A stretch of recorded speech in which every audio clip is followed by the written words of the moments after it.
طلقتم النساء فبلغن اجلہن فامسکوہن بمعروف، اور جب تم طلاق دے دو عورتوں کو اور وہ پوری کر لیں اپنی عدت. اس طلاق سے مراد اب ہے ایک یا دو طلاقیں، کیونکہ وہ آگے کانٹیکسٹ بتا رہا ہے. 3 طلاق کے بعد تو نہیں ہوگا نا ایسے.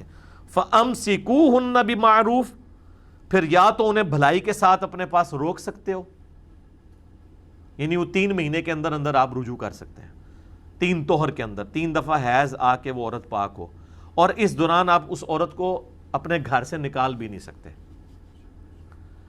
آپ کی طلاق واقع ہوئی ہے لیکن اس سے نکاح نہیں ٹوٹا، یہ فرق یاد رکھنا ہے.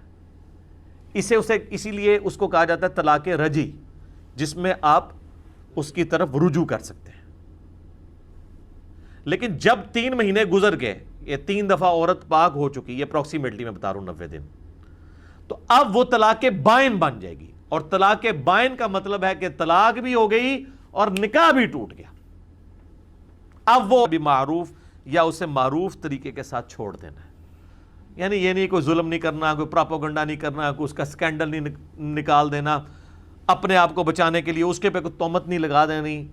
اور سورۃ النساء میں آئے گا جو اگر تم نے ڈھیروں سونا چاندی بھی اسے دیا ہوا ہے تو وہ اب تم نے حق مہر پرانے والا واپس نہیں لینا، وہ اس کی ملکیت ہے.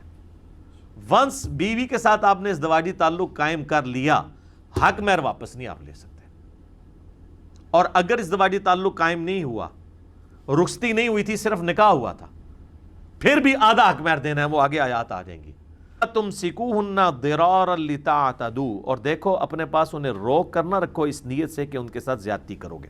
جو میں نے پچھلی دفعہ بتایا تھا کہ اللہ کی بنائی ہوئی حدود بھی کامل نہیں ہے جب تک تقوی نہ ہو. اب ایک مرد نے 90 دن پورے ہونے سے 1-2 دن پہلے بیوی سے رجوع کر لیا اور دل میں تھا میں نے اسے رکھنا کوئی نہیں، پھر اسے مار کٹائی کر کے ذلیل کر کے نا پھر دوسری طلاق دوں گا، پھر ایک بار رجوع کروں گا، پھر طلاق دوں گا. اب اس نے تو اپنے دل میں طے کیا ہوا ہے نا. اس کے اوپر کوئی دنیا کا جج، کوئی مفتی فتویٰ لگا سکتا ہے؟ کیونکہ وہ تو جوڈیشری میں جا کے کہے گا میرا حق ہے، میں رجوع نہیں کر سکتا. عدالت بھی کہے گی ہاں جی آپ کا حق ہے. لیکن اللہ تعالیٰ فرما رہا ہے دیکھو اس کو تکلیف دینے کی نیت سے نہ رجوع کرو.